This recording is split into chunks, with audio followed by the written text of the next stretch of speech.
Story 1. The day that changed everything. It was just another regular day on the job for me. I'd been a police officer for 7 years, and at this point, the rhythm of patrols, mundane calls, and occasional intense situations had become second nature. The high of a call that required my full focus was always there, but after years of serving, I'd learned to keep my emotions in check. That is, until this day. It all started with a phone call from dispatch.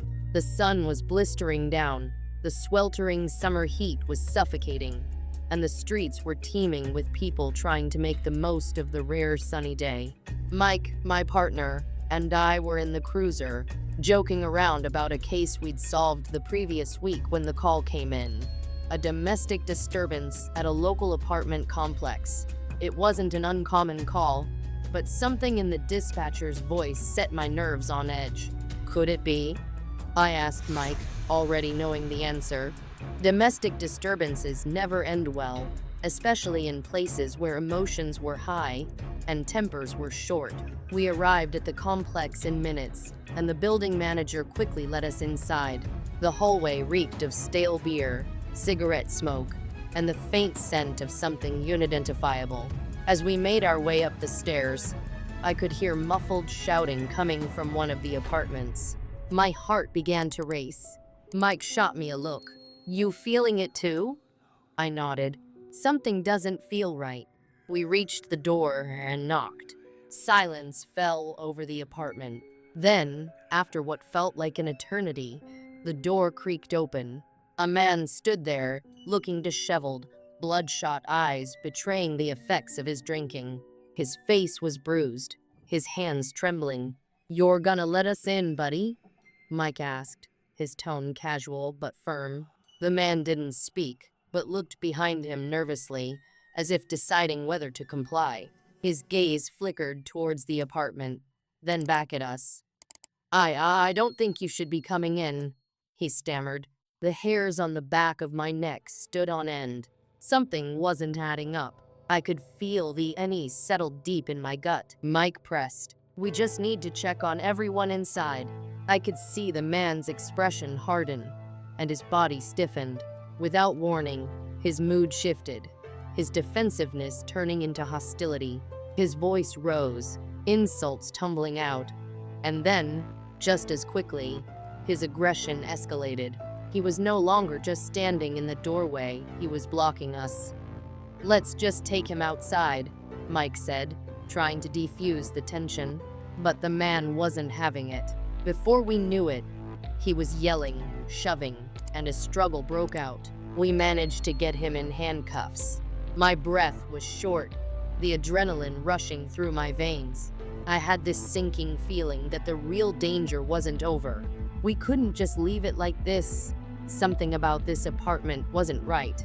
Backup arrived, and after a tense moment, we were allowed to enter the apartment. The sight that greeted us was nothing short of horrific. Blood smeared across the walls, dark and fresh. The smell was overpowering iron, sweat, and fear. As we moved through the apartment, I could feel the weight of what had just happened press down on me. Then we found it. In the bedroom, a young woman lay on the floor. Her lifeless body had been beaten beyond recognition, her clothes torn and stained with blood. My stomach twisted, and I nearly lost my lunch. This wasn't just a domestic disturbance. This was a homicide, a brutal one. The investigation began immediately. We learned that the woman was the man's girlfriend.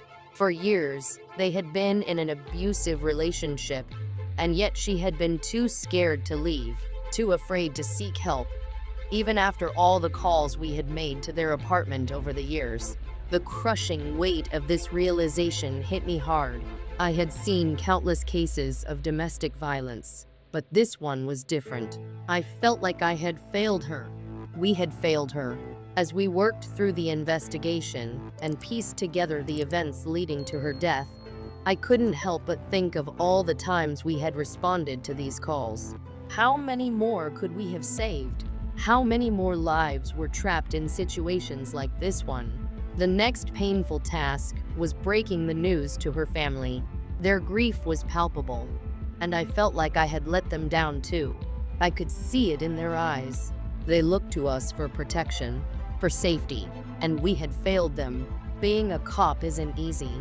It isn't about handing out tickets or answering calls. It's about protecting people. But in moments like these, all I could feel was guilt, knowing that no amount of training could have prepared us for this heartbreak. Story 2. The worst day of my life as a police officer. You're trained for every scenario imaginable. You learn to deal with traffic stops, robberies, and even the most extreme situations.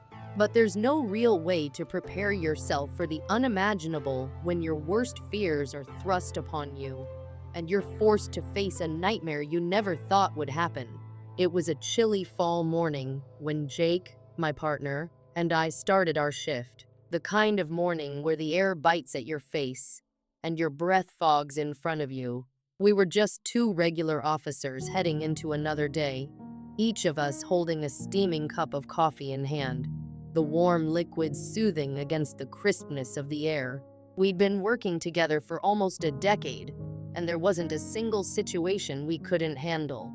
We had a few minor calls during the first half of the day, a car accident that had everyone exchanging insurance information and grumbling, a shoplifting incident at a convenience store, and a noise complaint from a bickering couple.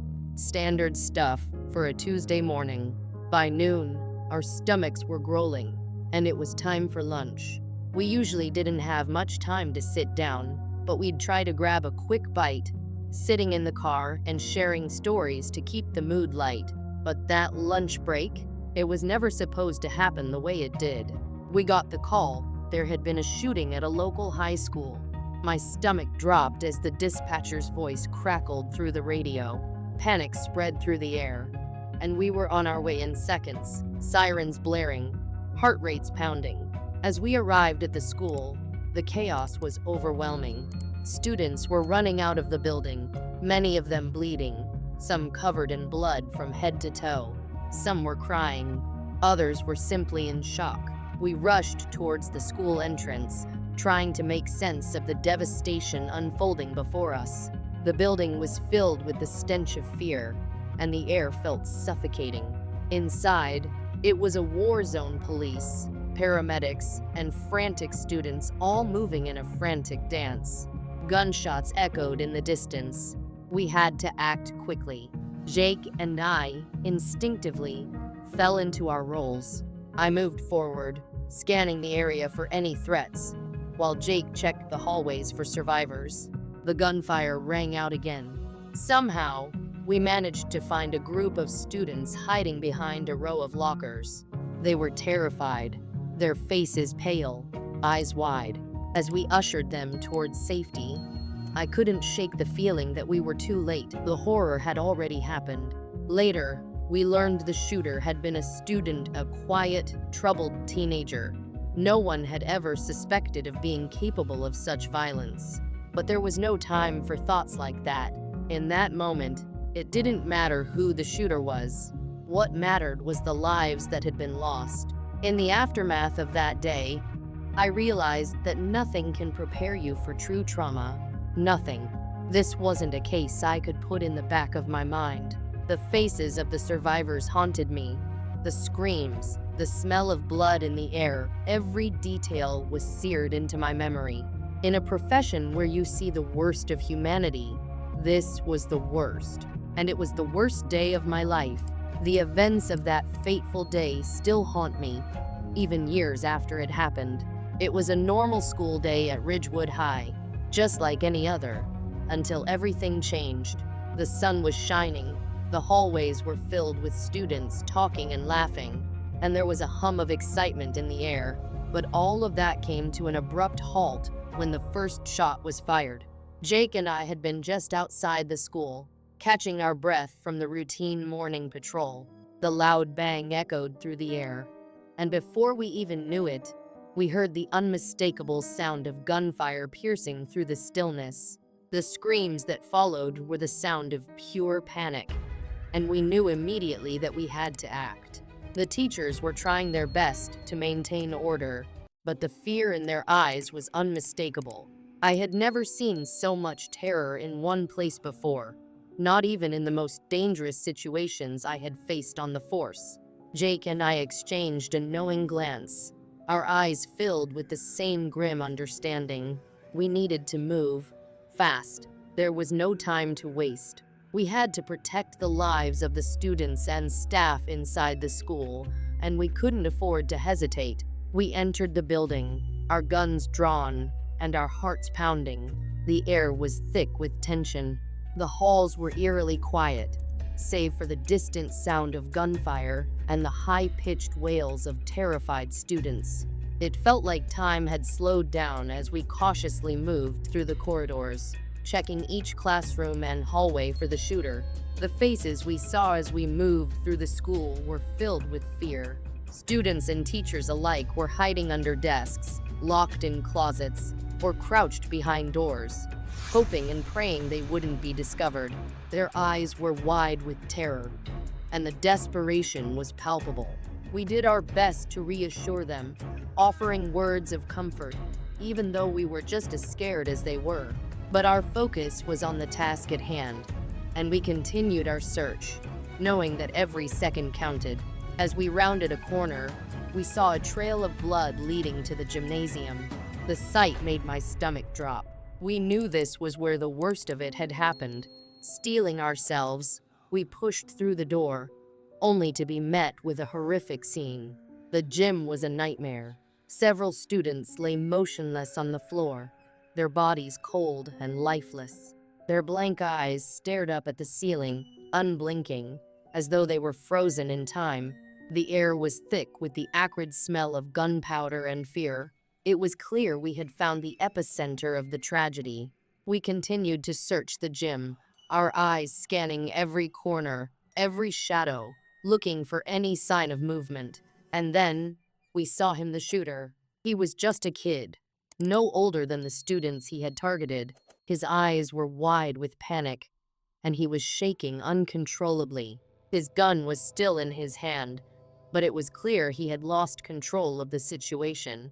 Jake and I exchanged a look, a silent communication passing between us. We had to make a decision, and fast. Should we try to talk him down? Or was it too late for that? More lives were at stake, and the weight of the decision pressed heavily on my chest. We couldn't risk waiting any longer. With a heavy heart, I made the call. We had to neutralize the threat. The aftermath was a blur. Sirens wailed in the distance as emergency vehicles flooded the school parking lot. The sounds of sobbing and the clamor of frantic students and parents filled the air. It was a scene I had never imagined witnessing, and I wasn't sure how to process what had just happened. The guilt of the decision I had made weighed heavily on me, but I also knew we had done what was necessary to prevent further loss of life. Later, we learned the shooter had been a troubled student, someone who had felt isolated and angry. The signs had been there, but no one had recognized them. His feelings of abandonment and his inability to cope with the world around him had led him down a dark path. The tragedy had been the result of a broken system, and the consequences were now etched in our minds forever. In the days, weeks, and months that followed, I couldn't escape the images of that day. The faces of the students, the lifeless bodies in the gym, and the hollow look in the eyes of the shooter, these images haunted me.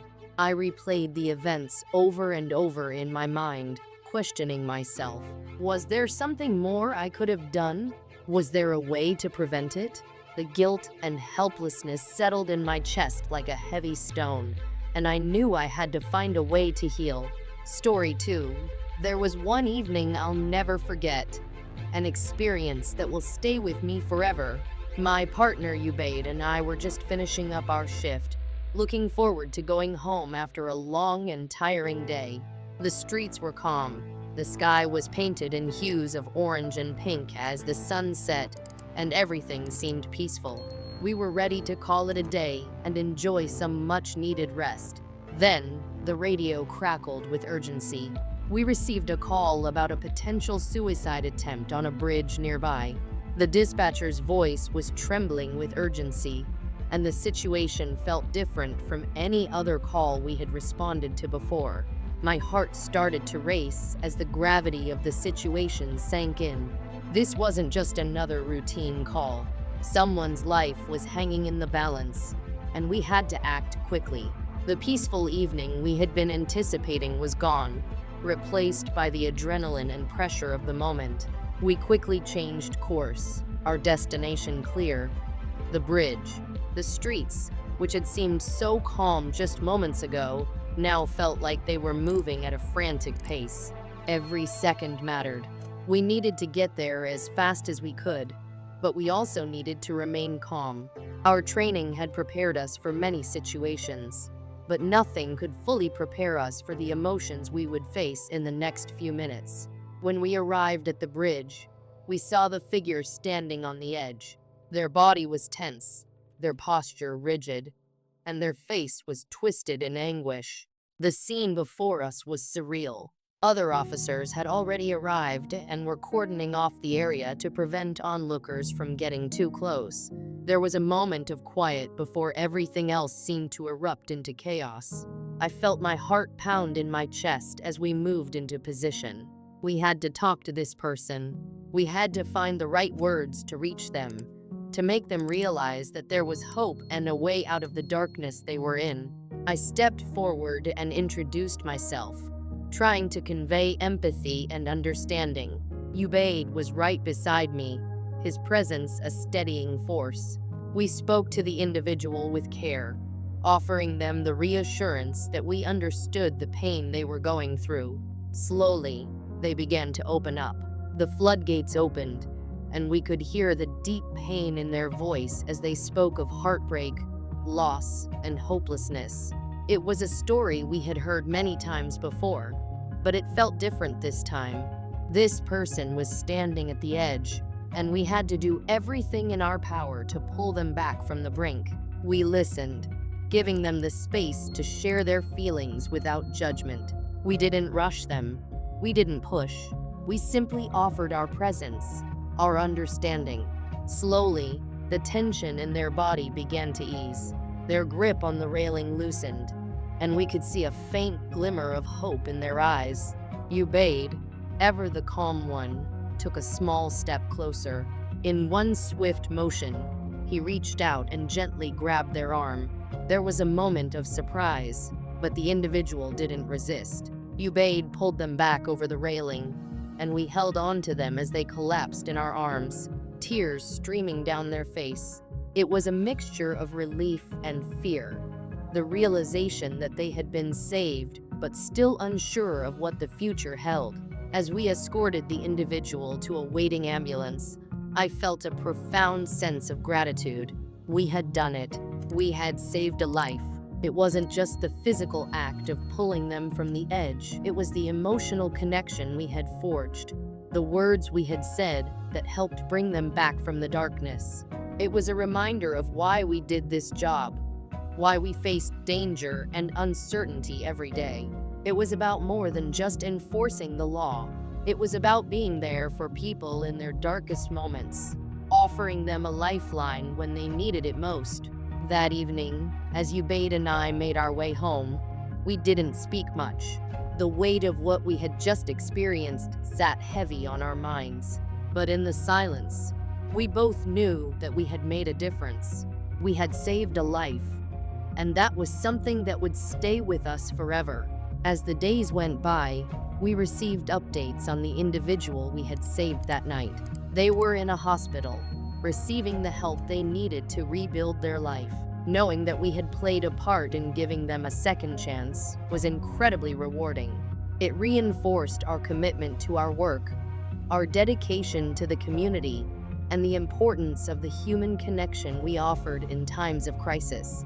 This experience stayed with us, a reminder of the fragility of life, the impact of empathy, and the power of human connection, no matter how desperate the situation may seem.